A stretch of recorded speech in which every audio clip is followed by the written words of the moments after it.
Let's combat and fight back with MELTREK. The war of the minds, they want control of the masses. And Common Core, they dumb us down in the classes. Without knowledge, we can't gain access. Build with the elders, take notes and write classics. We keep whining on the block, how it's gonna stop? Let's start supporting our own, make their supply drop. We buy stocks, then we buy blocks. Cause we know the truth and we tuned in to Dr. Maya. A BB Fahodie, a BB Toomey, a BB Wan. Peace to all of my thinkers, truth speakers, and truth seekers. Welcome to another Truth to Power Talk with your sister, Dr. Ma'at. Man, you already know that you in for a treat tonight. You see in the title, we have with us the Honorable Dr. Maulana Karenga. He's here, family, to talk to us about the key crisis is the culture crisis.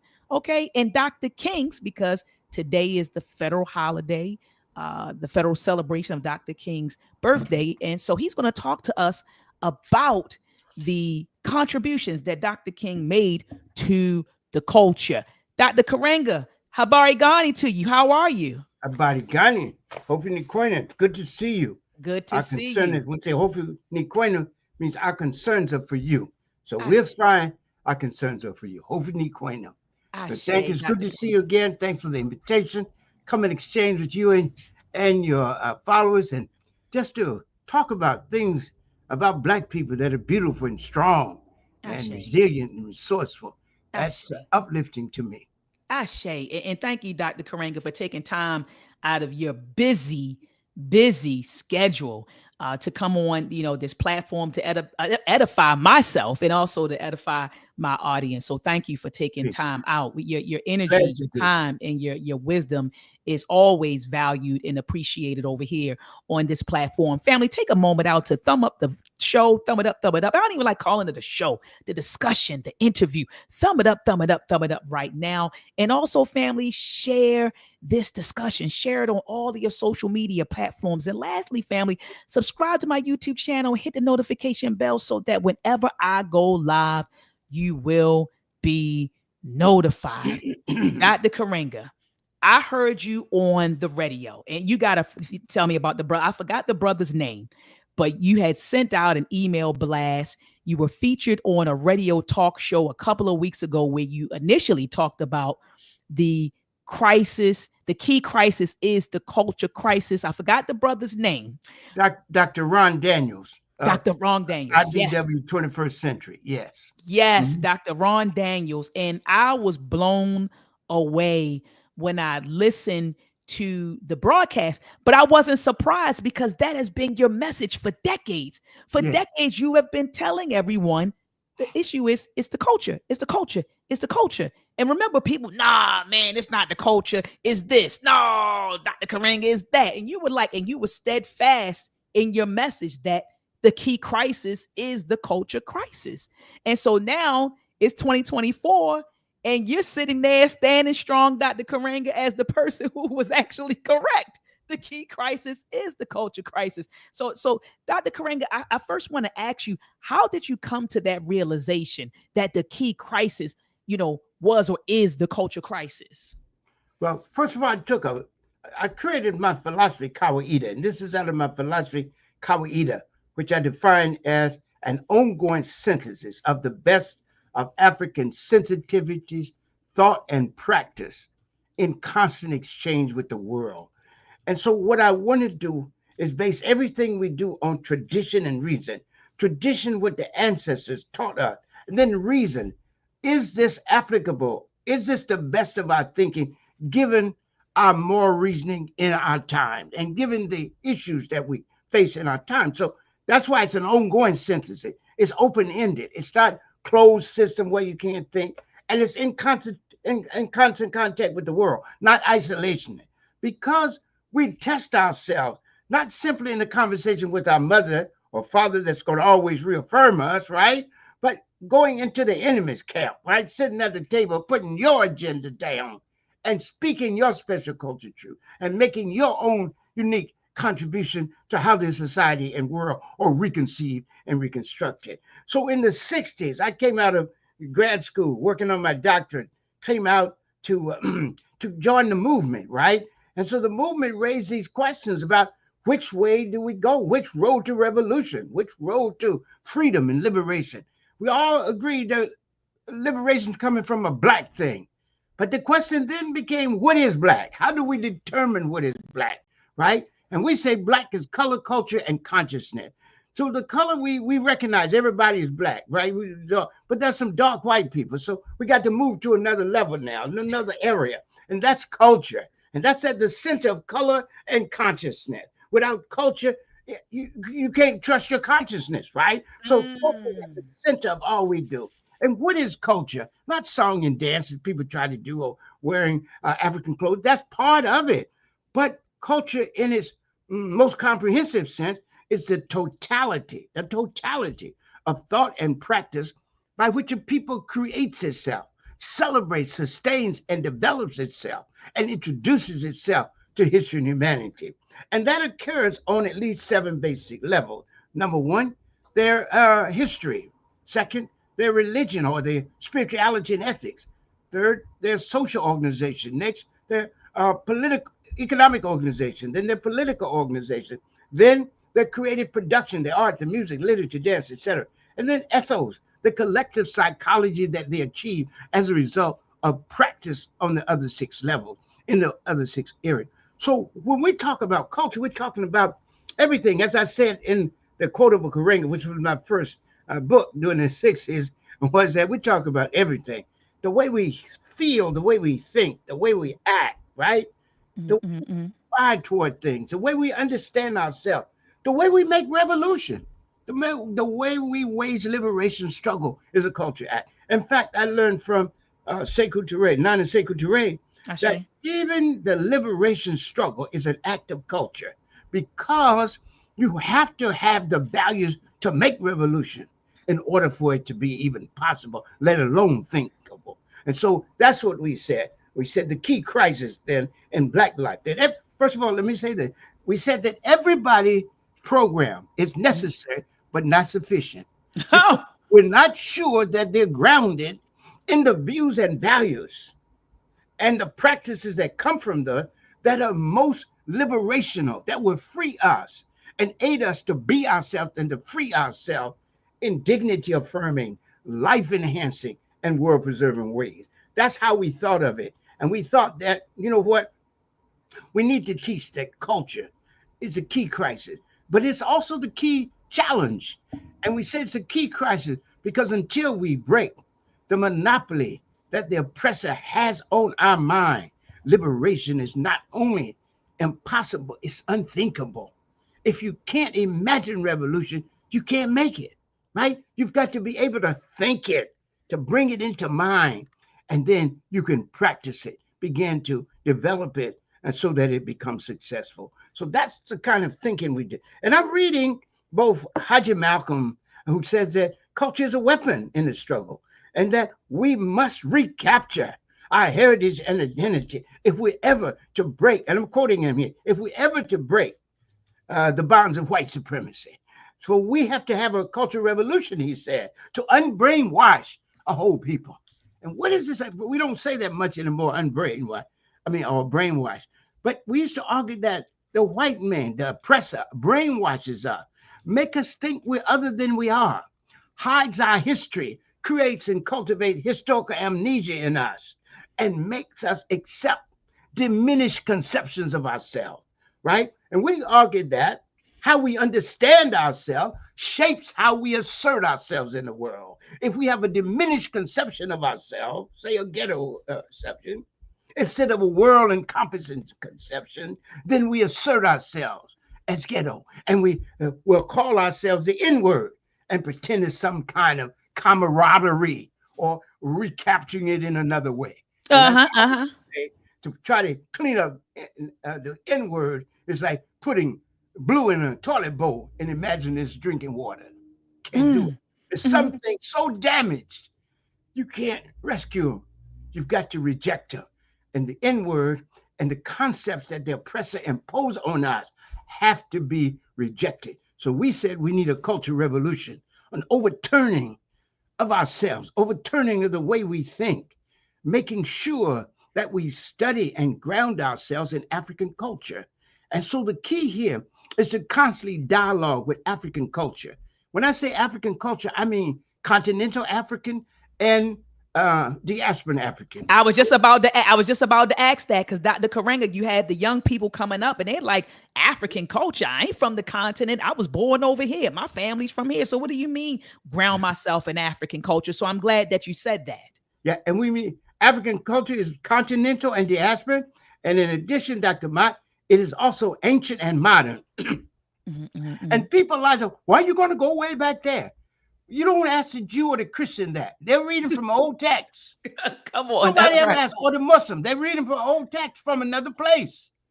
And they don't even say, I'm not from Palestine or Judea. They don't say I'm not from Arabia, right? They take it as sacred word. Well, I take African text as sacred word. And when I say African text, I mean written, oral, and living practice texts. I studied the way that Harriet Tubman, Nana Harriet Tubman, the way she speaks, the way she commits herself to the struggle, the way she tells us that I pray for myself. I don't let the white man teach me how to pray.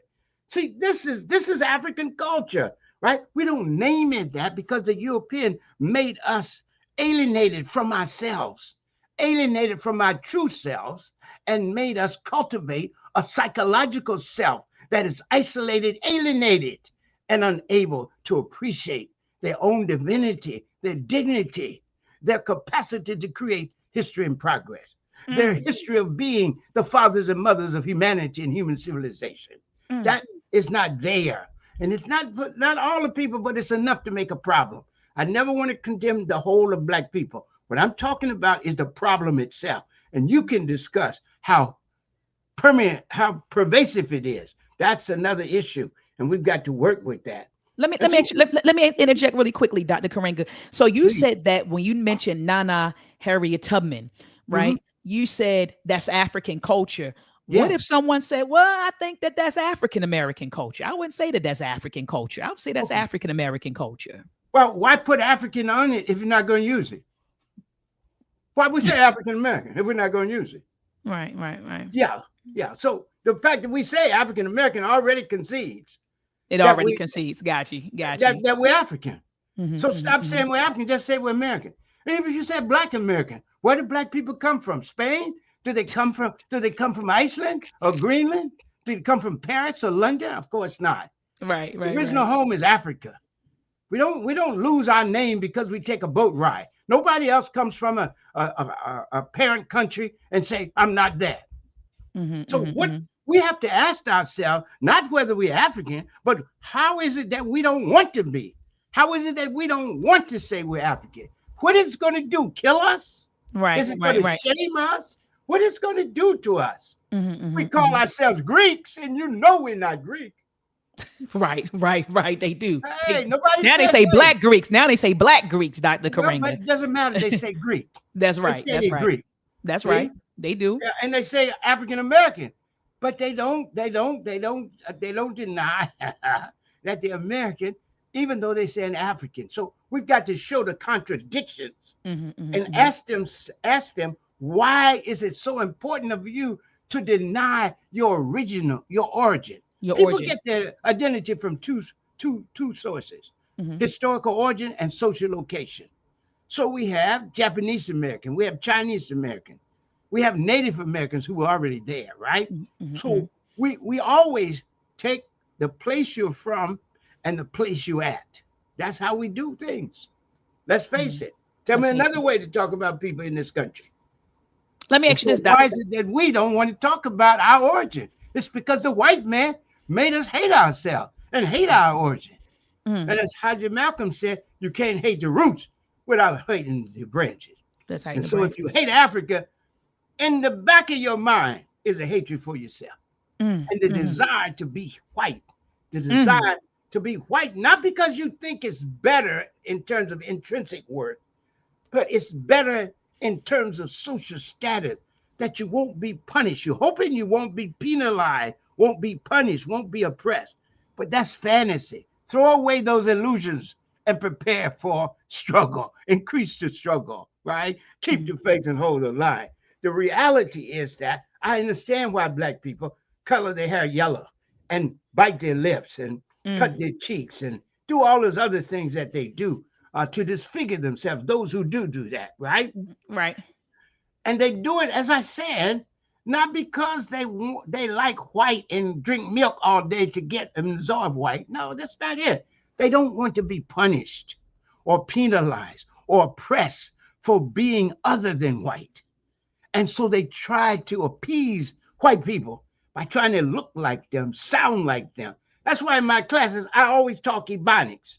So, and people, I always tell people say, you can't get anywhere talking like this. You need to learn how, hey, I got 2 doctors. You can tell I'm not suffering, right?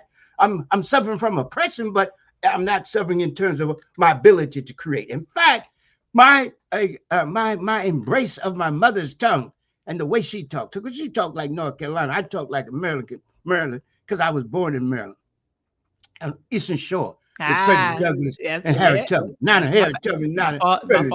My father's family that was a from big there. thing for us. I said my father's family from Maryland Eastern Shore. My father's father is from Maryland Eastern Shore. Right. And so I'm not going to say Maryland. I'm going to say Maryland. That's how we talk. That's how we talk. We say hey, Maryland. Hey. Nobody ever tells Henry Kissinger, man. You've been over here a long time. No one told him before that. You've been over here. You got to get rid of that Yiddish accent you got, that German Yiddish accent you got. No. Nobody said that. Nobody says tell that. the French that. Nobody tell the British that. Nobody tell the Australians, or in great numbers over here now, right? Nobody tells them they have to get rid of that. But they tell us we have to stop talking our language. I'm not going to do it. And I demonstrate it. And when I teach at the university, I demonstrate this is the way I talk. I lecture like that. Somebody has a question about what word I said, raise your hand. I'll tell you. That's right. Same here, Dr. Karenga. That's called translation. Same so here. This whole idea of culture. Yes. And I'm gonna stop. Let you getting ready to ask me something. Yes, sir. So I was going to ask you, African American culture. Would you define that as African culture expressed in the context of America? Is that like a good working definition for African American culture? It's a synthesis of African culture and U.S. culture. Okay, American culture, U.S. culture, because we are Americans too. So when we talk about American culture, we're talking about something that begins with Native Americans, right? They're the first one to contribute to the idea of American culture. And then we came over here, the Europeans, the Mexicans, or the Spaniards were in the Mexicans. Then other people came and they added something. So American culture is a multicultural culture. So our voice is right there. Our presence is right there. Imagine America without our music, without our literature. Right? What are we talking about here? Without our struggle to reshape this country. What kind of country would this have been if it hadn't been for us struggling against the Holocaust of enslavement and the savagery of segregation and the inhumanity of racism and white supremacy? What kind of country would we have if we hadn't struggled? So we're not only forced America to face the contradictions with its best documents, we even imagine America beyond those documents, because those documents were flawed. And no one else. And when I say this, I'm not like the fundamental nationalists thinking nobody else contributed. No, when I say this, I'm just reaffirming Black specialness. That's all. That's without needing to diminish anybody else. Native Americans fought hundreds of years before we even got here, right? So I've got to always give them credit, right? And they have the first claim on the land. I always say that, right? But I want us to see that there is no reason for us to hide or deny or diminish our identity, for there is no people more sacred. There's no people more chosen. There's no people more elect or elite than us. We have to know that, because if we don't do that, we can't accept the world encompassing mission that our great minds have given us. Whether we talk about Dr. King, who said at his first meeting, taking over the Montgomery, becoming the leader, rather, I should say, of the Montgomery Improvement Association and becoming a world witness for it. He said to the Black people, let us so struggle that years from now, when historians write a real history, historians will have to pause and say, there lived the great people, Black people, who through their struggle injected a new meaning and dignity in the veins of civilization. This is our challenge and overwhelming responsibility. But he was building, as I said yesterday in our forum, on our annual forum on King, he was building on a tradition. Don't lift King out of his people. Without his people, he would not have the message he had. He would not have the strength he had. He would not have the insight he had, right? He would not have the intellectual inspiration and insights again that he had. And look, so before him, there was Nana Anna Cooper that said, we take our stand on the solidarity of humanity, the oneness of life, and the unnaturalness of all, and injustice of all favoritism, whether of race, gender, country, or condition. That's so beautiful.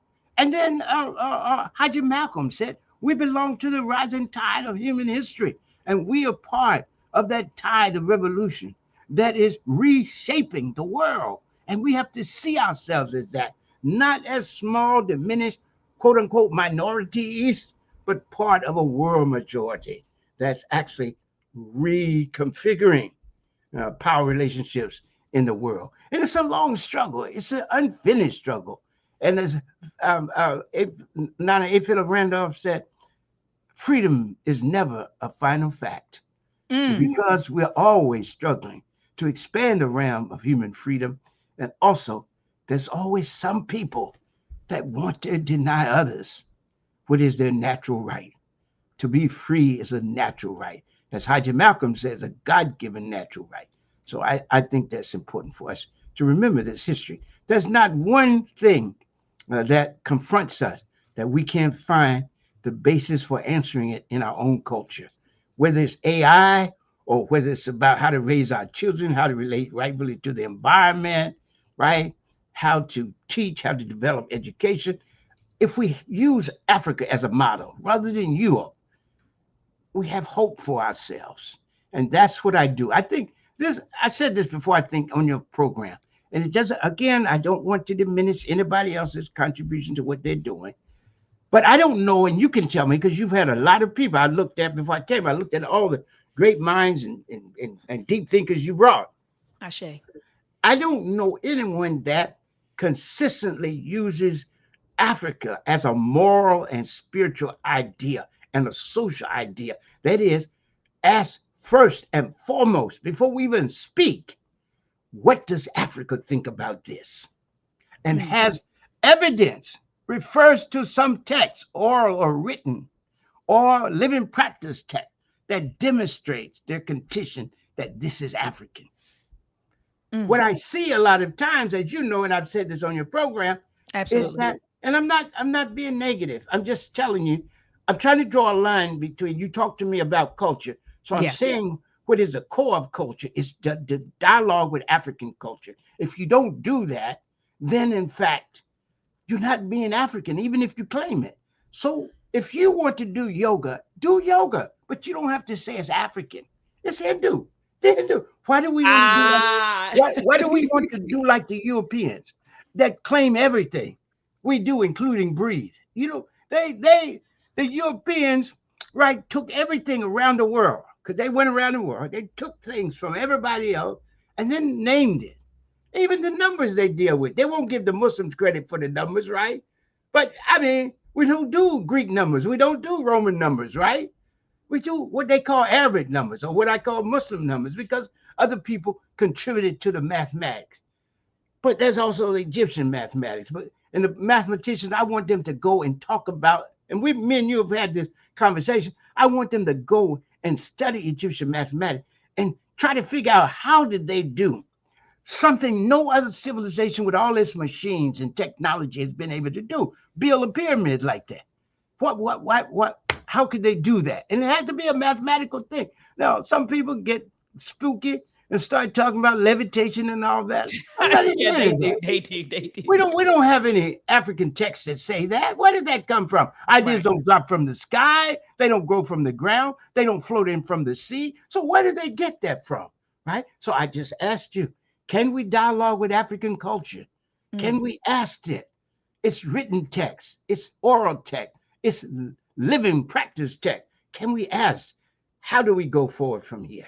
That's what I'm talking. What does So, it mean? Dr. Karenga, let me ask you this. So you think that now we are behaving like European people because now we're claiming this is African, that's African, we did this, and you're like, wait a minute, why we got to put African on it? If you're going to do it, just do it. So is that what you're saying, Dr. Karenga, that now we have... I am. Those people who do it. I'm not saying us as black people. All of us, right. Black people don't. Always I need to make that distinction. Absolutely. I'm just talking about people that do that. Yes. Right? There are some that do that. Mm-hmm. Go on. Tell me. No, I was going to say, you're right, Dr. Karenga. There are folks that do that, that put African on top of other people's cultural inventions or other people's cultural creations. Now, let me ask you this. Right now, early in the discussion, you said, and I love that you said this, you said, if other cultures produce something, I give them their props. I acknowledge what they did. Yes. Right now, there's an ongoing debate about hip hop music. You have us, we're saying that hip hop is an African-American cultural creation that we created. It came out of us, going all the way back to Africa dances and music. It was a whole, it's a culmination of African dance and music and not even just continental, diasporan. So people talk about that. And we say it's African-American cultural, creation. But now you have other groups that are saying, no, you all didn't create it. We created it jointly together. It was Puerto Ricans and African Americans who jointly created hip hop. So do you think that is, again, other cultures trying to disrespecting our creativity and our genius? Do you think that's an example of that, Dr. Karenga? Appreciate what you said, if I'm saying correctly. It's a complex, multidimensional question. So let me show you this. I don't think anyone can argue that the roots of hip hop, if they're in Africa, go back further than in Africa in any other culture. We were doing this before many of the cultures were born, right? That's right. We don't. The second thing now, here we are with hip hop as hip hop, and it comes in with the Sugar Hill Gang and the rest of those people. The early people, these were black people. The early people were black people. But now, all the other cultures admire us, and they pick up on what we do. And even the white people in Britain and other places, and they begin to emulate, and they produce their own version of it. We can't deny that because we're in America. That's why it was so important for us to have a particular hip hop and to recognize it. But if you remember, the white man or the record companies or the corporate America, if you don't want to say race, whenever I say corporate and all that, there's white people. But if it bothers people, I tell my class the same thing. If it makes you uncomfortable, I'll just say capitalism, right? But we know who the main capitalists are. Let's be honest, right? Let's be honest, right? Let's the first thing we got to do. That's what Nana Fannie Hammer said. If we're ever going to change America, the first thing we got to do is stop lying. Stop lying about who it is, how it started, and what it's doing to our people, right? We've got to stop lying about that. Stop being what Haji Malcolm called infantile patriot, and what Dr. King, Dr. King called professional patriots. We don't need to be either one of those. Malcolm said, I'm not waving no flag, right? Right. You might claim you are a beneficiary of democracy, but we are victims of democracy. So let me go back to the hip hop. So what black people started doing, and especially the middle class, but also they changed black musicians to say this. Now, just remember, we laid the basis for this, Dr. Mott, because we kept saying our music is not black, it's universal. Now, all of a sudden, we want to defend it. It's like when people say, don't call me an N. Well, you just said an N. So the white people come over here before they get off the boat. They calling you N, and they saying, you said it. Why can't I say it? It's just something we say to us. Please. You can't be an N for a day. Right. Just like you can't be a prostitute for a day. You're either that or not. You can't be a murderer for a day. You're a murderer. So I think it's very important for us to realize that we can't open the door to people universalizing our contribution when we ourselves do it. That's right. I talk about the particularity of Black music. Other people talk about the universality.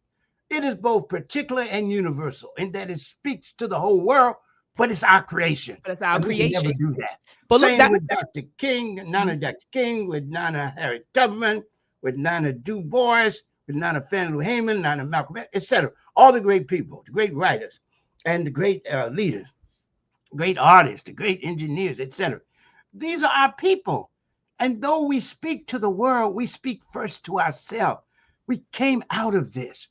People do the same thing with Kwanzaa. Oh, can everybody? Oh, this is not just for Black people. See, they open it up now for a white person to write a book on Kwanzaa. And say that. Yep. If you say that, everybody can celebrate. Everybody can. Well, can it, if everybody can celebrate? Can everybody? No. People have to ask, can they celebrate Black people? It's not a question of celebrating a holiday. It's celebrating Black people. That's what the holiday does. Or the end of the holiday. So if you celebrate Black people, okay, come and listen. Don't try to take over. Don't try to tell Black people about their own holiday. You can do that with Juneteenth because you put yourself at the center. There is no Juneteenth without the coming of the white man. Rescue me if I'm wrong. Rescue me if maybe I made a mistake here, right?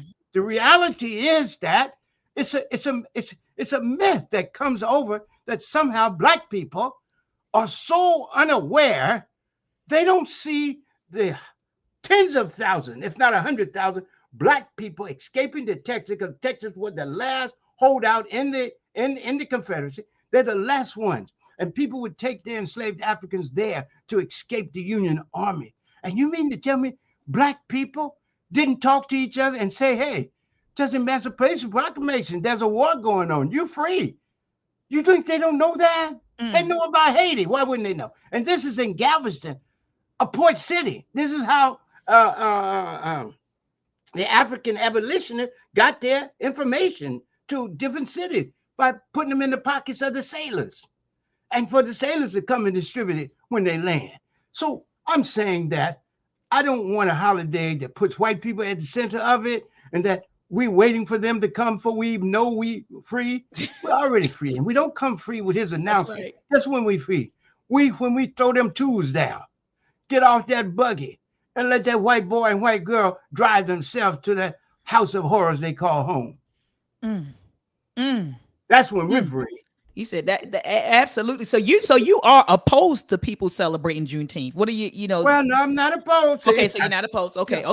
See, I'm dealing with my people. My people be mad with me. They'll be mad with me because of what I said about that. But I'm just trying to get them to think. You can do what you want. Look, long before, I like Juneteenth better when Black people were just saying, I'm taking off, and this is my memory of the end of enslavement, without bringing the white boy in with the announcement. And when the white boy, and I guess I'm still talking 60s, so I'm just saying, when the white general, maybe that'll be it, came, what did he tell the Black people? There's been an emancipation proclamation, but I'm going to tell y'all, don't leave the plantation. Stay on the plantation. That's what you don't think you can leave the plantation and come and find sanctuary among us, the army. You will not. So did he announce freedom or reaffirm enslavement? Whoo! Oh, that's what we got to do. We got to read the documents. Yeah, General Order Number 3. Yeah. Read it. And it doesn't free us. It tells us stay in the same position we are and try to negotiate with enslavers. On what authority? On what power? You see, they didn't protect us. If you're going to give us freedom, you got to protect us from those who are doing freedom. And you've got to give us the capacity to defend ourselves. We needed the gun then, right? But they wouldn't arm us. They were afraid. In fact, they didn't let us join their army until, guess what? They were losing. Yes. Frederick Douglass used to argue for it, right? Martin Delany, all. But they wouldn't do it until finally they were losing. And to turn the tide, they brought Black people in. Black people won a lot of medals. And they fought because they knew if they were captured, they would be killed, tortured and killed at the same time.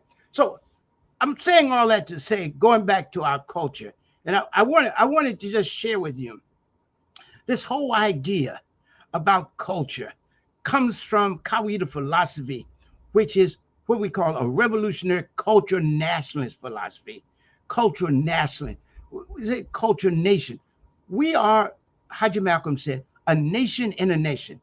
But what kind of nation are we? We're a culture nation struggling for political control of the space we occupy and of our life, our daily life and destiny. We're struggling for that political control. That's what we're struggling for. A culture nation struggling to come into political existence, to defend ourselves, to develop ourselves, and to advance our interests. So here we are doing Revolutionary Culture National called Kawaida. And people try to mystical. They don't want, they were not against capitalism. They were not this, that. Let me just tell you what we say. Here's the three fundamental propositions of culture nationalism, of Kawaida, revolutionary culture nationalism. There's no group more revolutionary than us. You know, they make claim it, but the reality is, tell me what list they were on that the FBI and the national and local police didn't have us on. Whatever happened to them happened to us too. Right. False imprisonment, driving us into exile, driving us underground, and putting us into captivity and prison on trumped up charge. We're a living example of that. So let me say what culture national, Kawaida, revolutionary culture nationalism, based on three principles. Number one, that the defining feature of any people or nation is its culture.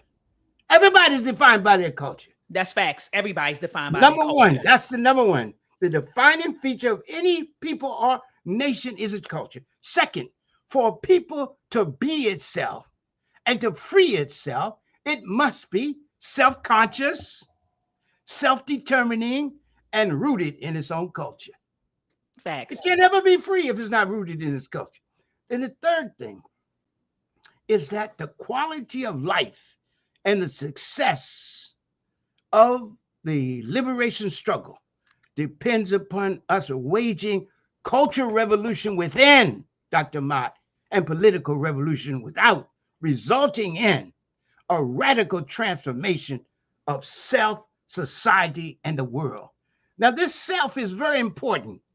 This is where we talk when the Honorable Marcus Garvey, and we all want to give praise to Dr. Julius Garvey, his son who led the struggle to exonerate him. The pardon is not the same exoneration, but we know he's vindicated anyhow. History has absolved him. See, but there was a need for the U.S. to admit that they were wrong in this false imprisonment of the Honorable Marcus Garvey. So the Honorable Marcus Garvey said to us, free the mind, right? You have to free the mind. If you free the mind, you can free the body, right? Everyone has said that. Dr. Carter G. Woodson said that, right? We got to free the mind. And we say in Kawaida, we got to free the mind and heart. It's always how we feel as well as how we think. Because sometimes we might not even be thinking, we just feel it. We feel afraid, and therefore we can't think clear. We feel hatred and we can't think clear. We feel a lot of things and we can't think clear. But we have to feel. We have to feel love. We have to feel joy. We have to feel possibility. We have to feel relatedness. We have to feel uplifted, right? And then we can do things, right? And we can imagine ourselves as Nana Howard Thurman and Nana Gwen Brooks and Nana Nanny Barrows taught us. So Nana Howard Thurman said, we are people that have ridden the storm and remained intact. We ride storm. We're storm riders, black people. So when Trump comes in, just remember, you're a storm rider. If you could ride the storm, the hurricane of history called the Holocaust of enslavement and the savagery of segregation, right? And the daily racism every day where your sons and husbands and friends are shot down in the street without warning. You can ride that. You can ride Trump. I'm glad that you mentioned Donald Trump, because today I know we're celebrating Dr. King's birthday. His birthday was actually January the 15th, or the 15th. And then, today is the federal, federal holiday for his birthday. But today is also, which I thought was unfortunately, Donald Trump got inaugurated on Dr. King's birthday, and so I ask you, Dr. Karenga, how can culture, guard us against the Donald Trumps of the world?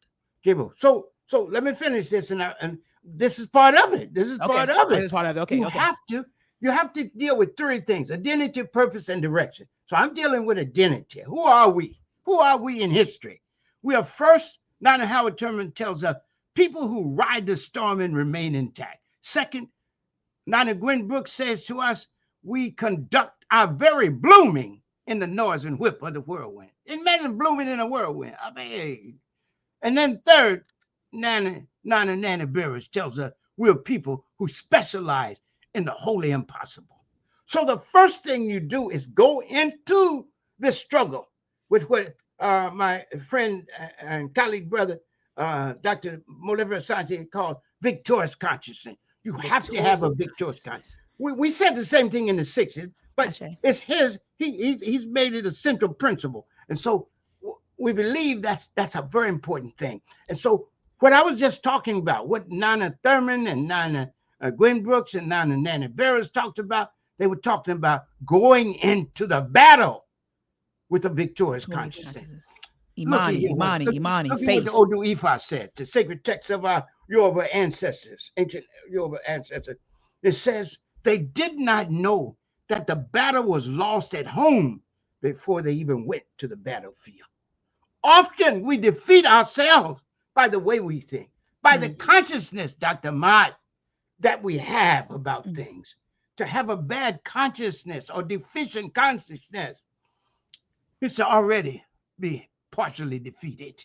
So we have to get rid of those things, and we have to keep the faith. We always say, continue to struggle, keep the faith, and hold the line. And then the same thing, people are talking about, I'm going to leave the country. And I'm tired. Look, the white man is already there. He'll be there to welcome you when you get off, even in Africa, in China. He got McDonald's everywhere, but he also got spies, CIA agents, and people doing his will, right? So wait a minute. So we need to change this country. If we change this country, we might have undermined the reason for us leaving. Excuse me if I'm wrong, right? You can't leave the country without changing it. But if you change it, maybe you won't feel you need to go anymore. So let's deal with what Haji Malcolm said.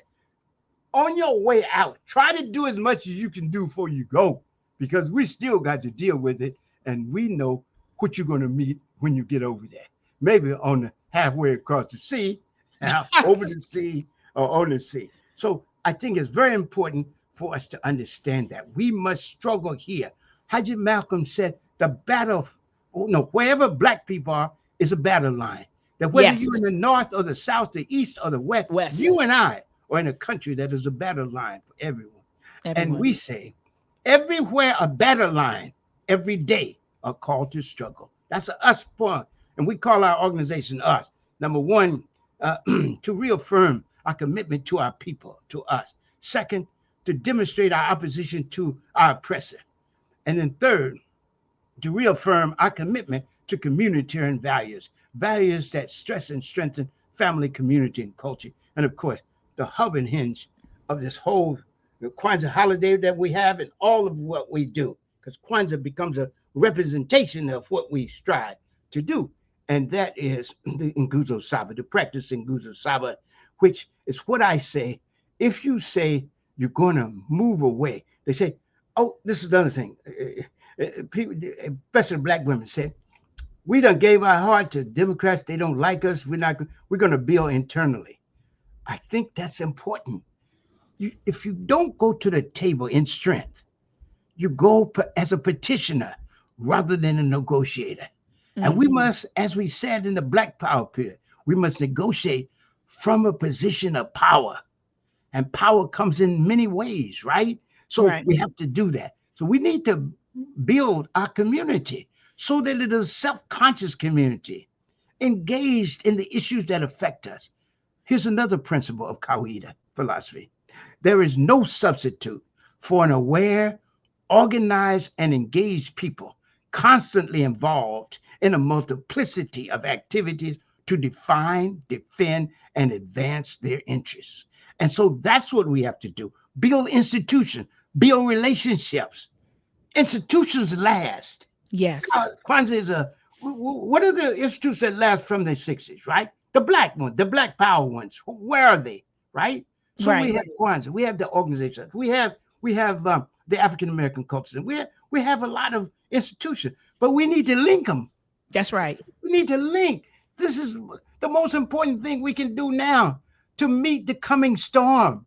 Is to begin to build umoja, unity, operational unity. It's a concept we are introduced.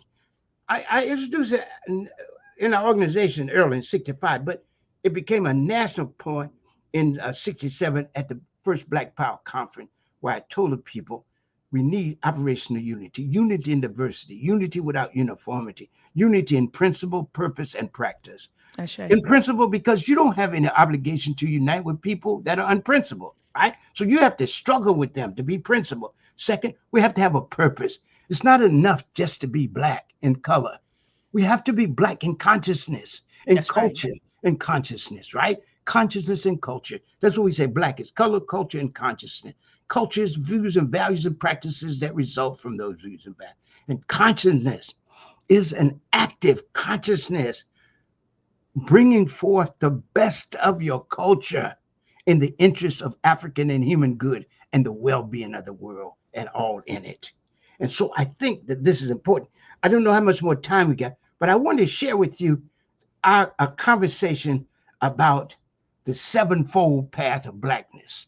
If you want to hear that, because that's I absolutely do. I absolutely do. But Yeah. but before we move from, we talked about Donald Trump and what needs to what we how culture can protect us against the Donald Trumps of the world. Before we move from Donald Trump, I wanted to ask you, what did you think Dr. King's position would be on Donald Trump's presidency? What would King's position be? Yes. Well, he would see Trump as a tyrant, as a threat to the country, and especially to us and the most vulnerable. He would ask us to organize the way we did against Bull Connor and all the people like him against this white supremacist organization, and we should do it. He would tell us, let's strive to build a beloved community where everybody is included, which is based on, number one, mutual respect for each people, right? Second, their rights, right? Their aspirations. Second, mutual support of each other. And always relations of mutual benefit. That's important to us when we talk about building the just and good society. Then the last point, of course, is justice with peace. We cannot have any peace without justice. Without justice. That was our fundamental cry in the 60s, and it remains a battle cry now. No justice, no peace. Sure. He said, peace is not the absence of tension. It is the presence of justice. Sure. He said the liberals, even the liberals and the right wing, they want peace at the expense of justice. That's right. But we must not concede it. And no matter how long it takes, here's that faith, seventh principle, Imani, no matter how long it takes, he said in his last speech, I believe Black people will reach the promised land. And what is that promised land? It is the beloved community finally achieved with an inclusive good, where everybody gets what they deserve in an equitable manner, and that there's conditions and capacities for human flourishing. And for people, especially as we're talking, coming into the fullness of ourselves. We don't even know what we can do, Dr. Mad, because the conditions keep cramping us. Yes. Denying us the expression of our genius, of our capacity to flourish and come into the fullness of ourselves. And we have always been struggling to expand the realm of human freedom and justice and equality in this country, which has impact on the whole world. And that is why people point to us, not for no talk about civil rights, but for freedom, a freedom struggle. And I can't say this too often. One of the things we also have to do is to go back to the struggle for freedom and human rights.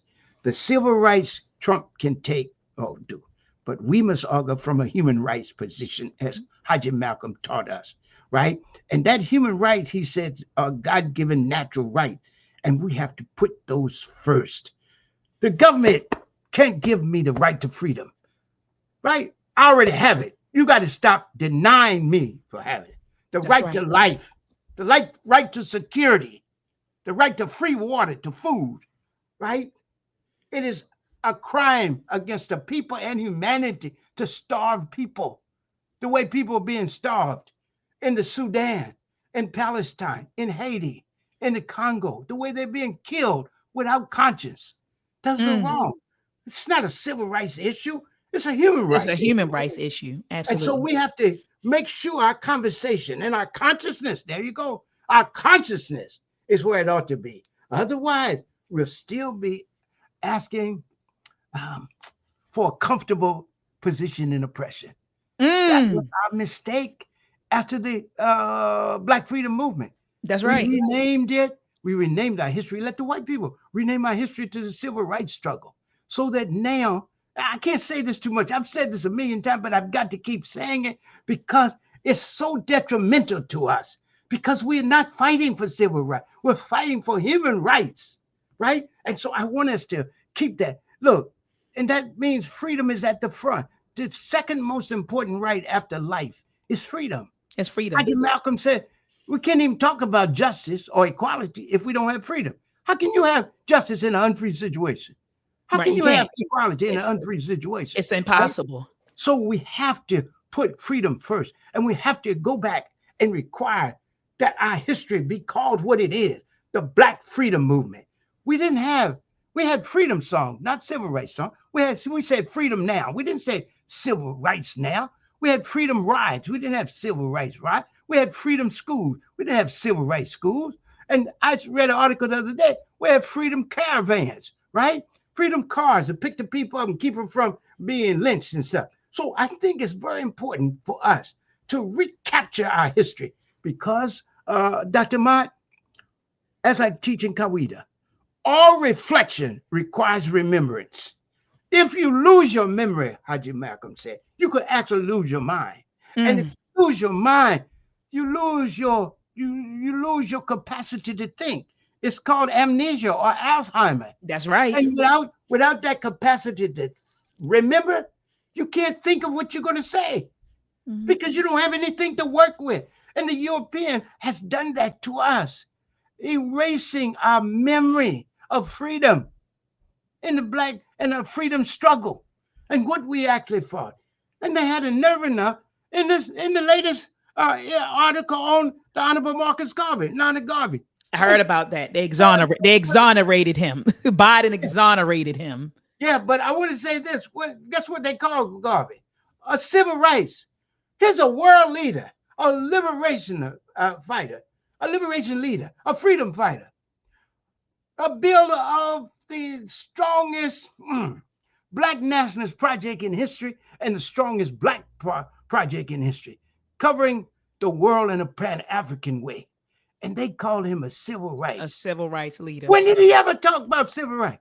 He was talking about Black people building their country, being independent, being being a bright star among the constellation of nations. That's a whole different kind of thing that I'm trying to get you. Let me come in your. No, absolutely. No, absolutely. No, absolutely. And while we're on Dr. King, could you talk about Dr. King's contributions to the culture? What were his contributions to the culture? Right. So what I want to say is talk about what he said about culture. You know, we had a discussion about that yesterday. Sometimes when you hear Dr. King, Nana Dr. King. That's right, Nana. He be talking. That's Ebonic.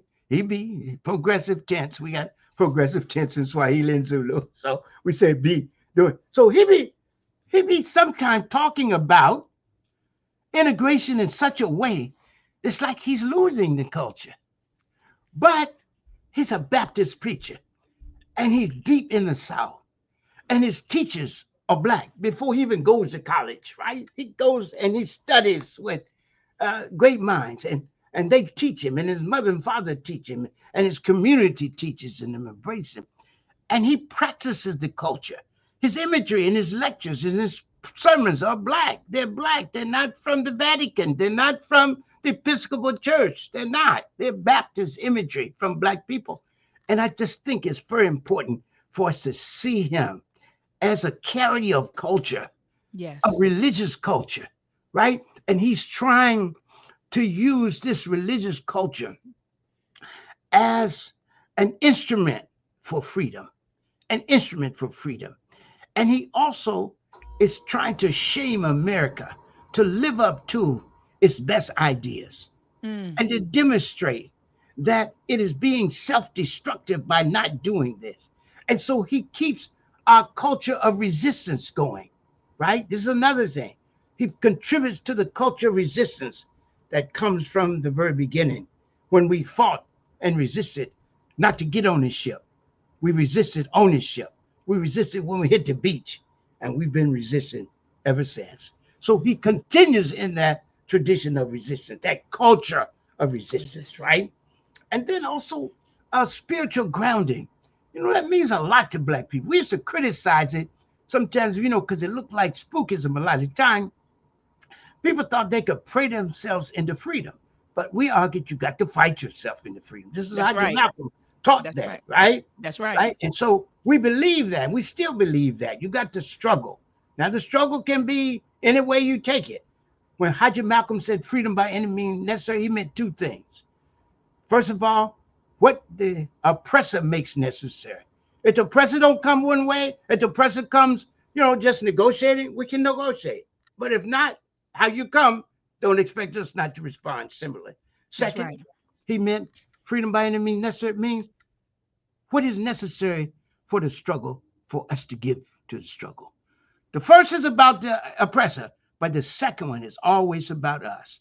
That's right. Freedom by any means necessary means giving whatever is needed, whatever is requested or required to win the struggle for liberation so that we can be lifted up and pass on this as a legacy worthy of the name and history African for future generations, right?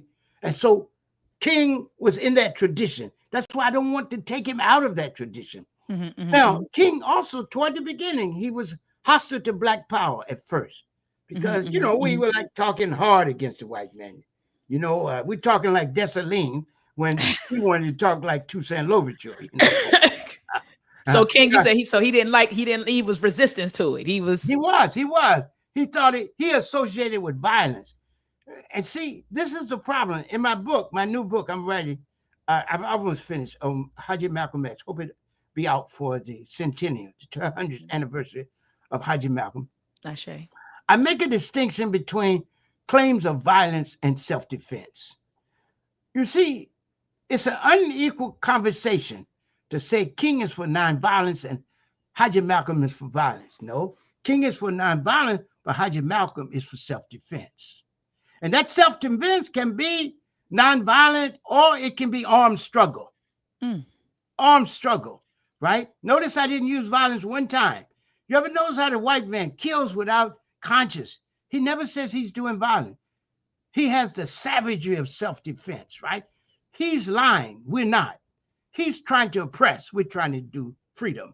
That's a whole different kind of thing in what they're doing and what we're doing. The oppressor is wrong from the beginning because he comes in the scene as an oppressor. And we have a right to free ourselves and be ourselves. That's always been the dual aspect of our freedom struggle, to free ourselves and to be ourselves. And as I said before, we can't really free ourselves until we be ourselves. But we can't fully free ourselves. We can't fully be ourselves until we fully free ourselves, right? It's always interconnected there. Dr. King began to talk about culture in the midst of his mission, but especially toward the end. And he said, the white man is committing, quote unquote, culture homicide against us. Wow. I didn't know he said that. I didn't know that Dr. King said that. Yes. And he said, it is as ancient as a history book and as current as the daily paper. That at the core of this culture homicide is destroying our sense of our manhood and womanhood. Now, because we were in, you know, most of our conversation, you know, was patriarchal and it was reflective of the dominant society. they always like to say our organization and mainly just us and the other national or patriarchal and all that. But the whole country the whole world was patriarchal and sexist. You know, this is a historical problem. You just don't solve that problem. Now, of course, our women are confronting us about it, especially as the white men begin to suppress us, drive us underground, put us in captivity on trumped up charges, and destroy us and drive us into exile. Then the women became the leaders just normally without anybody contesting it. And they raised the issue. Okay, now y'all needed us when you had to go underground, etc. Now, what will we do when you come back? Now, the revolution can't be just us taking leadership while you're gone. The question is, when you come back, will we steal? And of course, now our organization has been an example because, and we don't do this like just do it because the women, but the majority of the leaders in our organization are women. And it's been like that since the 70s, right? And so it just takes for us to be confronted with our contradictions and have a philosophy like Kawaida that people can use to ask us to live up to it. And the women use Ujima. And they said, if we're going to make our sisters' problem, if we're going to build a community together and make our brothers and sisters' problems, our problems, solve them together, we have to do it in equality. Equality. That's right. We have to have mutual respect and shared responsibility and loving struggle. Absolutely. So that was so key to us in our transformation. So it wasn't like a big, pushing and screaming and stuff. But we accepted that and we're grateful that they were able to maintain the organization even when we had to go underground. Ashe. So Dr. Karenga, towards the end, you said towards the end of Dr. King's life, he shifted to he started speaking more about culture. Yes. And he embraced black nationalistic culture. I don't think that. I think he embraced black culture more. And this is what I call excursive. I could lecture on each of these points. So sometimes I'm glad you called me back. I was saying what Dr. King said about cultural homicide. Cultural homicide. And he said the first thing was attack on our dignity and our humanity, trying to make us feel we weren't men and weren't full women. We were come down to in spirit. And he said, of all the things that came from the Black freedom movement, nothing was more important than Black people stood up. And when you stand up, people can't ride your back. If you don't bend over, they can't ride your back. They can't ride your back. You got to stand up, right?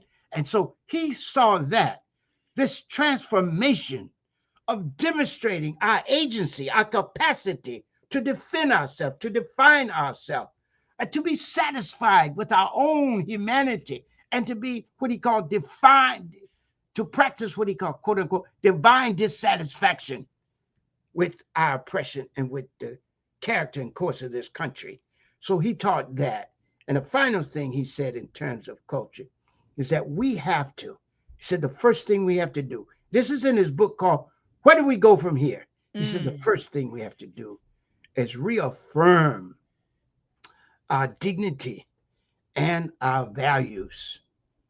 Our values, our dignity and our values. Our dignity as human beings and our values, which I translate as what? Dignity affirming, life enhancing, and world preserving. So that's how he talked about culture. And when he asked, where do we go forward? Ashe, Dr. Karenga, but when I asked you, I said, well, what did he contribute to the culture? You said religious culture, you said spiritual grounding, you said a culture of did you say resistance? Right. Okay. I just want to make sure I had it. Organization.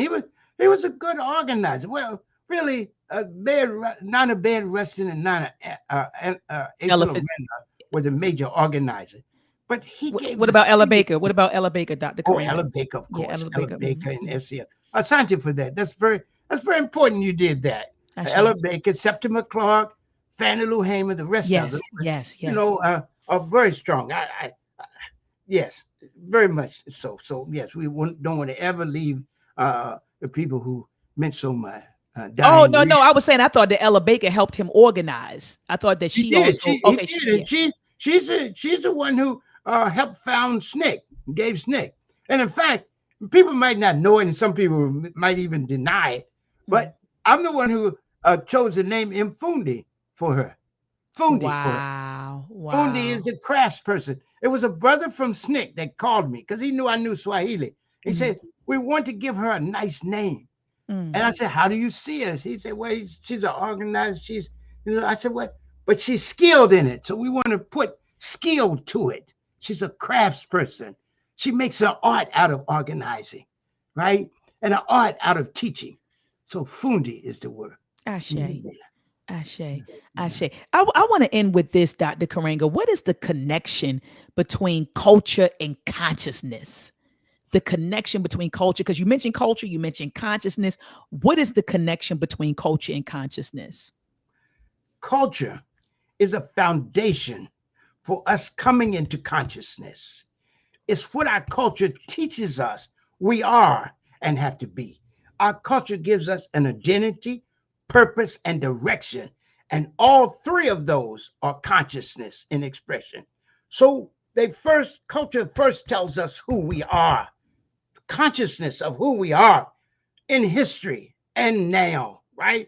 So that's why at the end of Kwanzaa on the last night, the January 1st, we say the last day, right? We say you have to sit down, measure yourself in the mirror, the best of our history and culture. And that's, who am I? Am I really who I am? And am I all I ought to be, right? And so the whole question of culture tells me who I am as a man, as an African, as a teacher, as a soldier, as a keeper of the tradition. Those are my three names: Maulana, master teacher, Ndabizite, constant soldier, constant concern to the enemy. And then finally, Karenga, keeper of the tradition. So everybody is given an identity within their culture, and they learn how to live out that identity. And then the purpose. What is my purpose? What am I to do, given where I am, given my talents? I know the Odu teaches us we are divinely chosen to bring good into the world. And we say that's the fundamental mission and meaning of human life. So the consciousness that we are chosen to bring good in the world gives us a direction to go forward, to do good. And it says, do good, increase good, and not let any good be lost. That's our direction. How do we increase good, bring good into the world, increase good in the world, and not let any good be lost? And that means building each other, building institutions that house our aspirations and advance our interests, building our children into strong, resilient human beings and Africans who understand and appreciate their culture and want to live the legacy that is left to them. And let me close by saying this is our duty, to know our past and honor it, to engage our present and improve it, and to imagine a whole new future and to forge it in the most ethical, effective, and expansive way.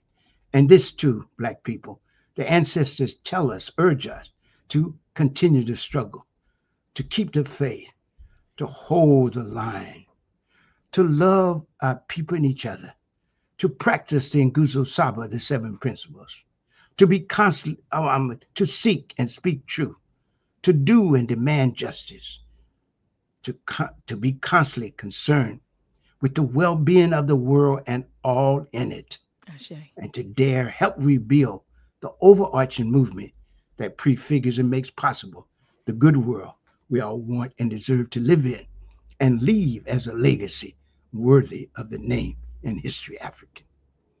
Fire! Fire! Fire! Fire!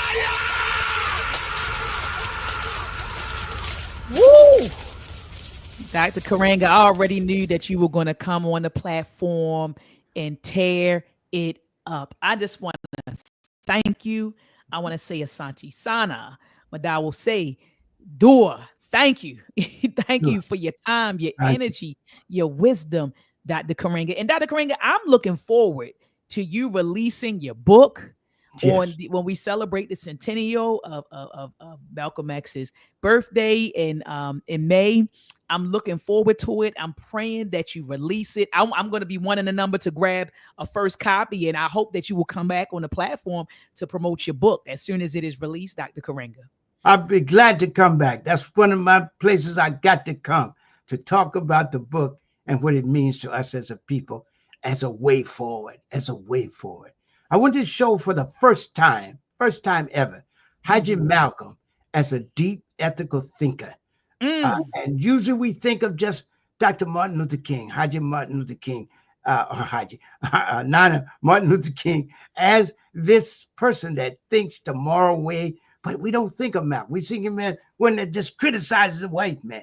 But he tells us how to live in good and beautiful and righteous ways.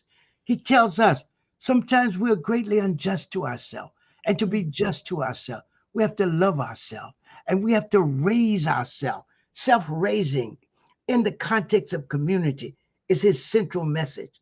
He says, I'm a model of this. I once was lost, buried deep in the rubbish of the West, completely hoodwinked by the teachings of the enslaver. But now I'm able to stand upright, on perpendicular, on the square with my God and my people, able for the first time to see and hear. That's a beautiful concept, that everybody can lift themselves up in and for community. It always has to be in and for community, and then you're strong. Because if you're caught out there lifting yourself up by yourself, that's how you think, and you become an instrument of the oppressor. Only in community do we thrive and flourish in the way we're supposed to be. That's right. Only in community. That's right. Peace and Black African excellence. Dr. Karenga, thank you so much for coming out. Let's combat and fight back with MELTREK. The war of the minds, they want control of the masses. And Common Core, they dumb us down in the classes. Without knowledge, we can't gain access. Build with the elders, take notes and write classics. We keep whining on the block, how it's gonna stop? Let's start supporting our own, make their supply drop. We buy stocks, then we buy blocks. Cause we know the truth and we tuned in to Dr. Maya.